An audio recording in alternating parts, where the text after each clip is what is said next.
ভালো মানুষ হওয়া আর ভালো সাজা দুইটা এক জিনিস না, দুইটা সম্পূর্ণ আলাদা জিনিস। আপনি আপনার নিজের কাছেই একজন ভালো মানুষ হয়ে উঠতে পারেন। আপনি যখন নিজের কাছে ভালো মানুষ হয়ে উঠবেন, তখন সেই ভালোটা আলাদা। আমাদের দেশে নিষিদ্ধ পল্লী আছে না, সেখানে কারা যায়? ভদ্রলোকরাই তো যায়, নাহলে সেটা চলে কেমনে?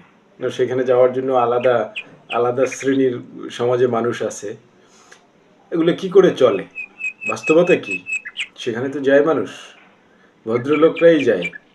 এবং দিনের বেলা কি কেউ স্বীকার করবে যে সেখানে যায়?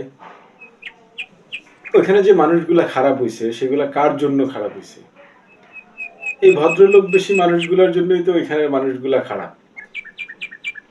আমি একটু নজরুলের এই কবিতাটা পড়ে শোনাই। সাধুর নগরে বেশ্যা মরেছে, পাপের হয়েছে শেষ। বেশ্যার লাশ হবে না দাপন, এটাই সাধুর দেশ। জীবিত বেশ্যা ভোগে তো আচ্ছা, মরিলেই যত দোষ।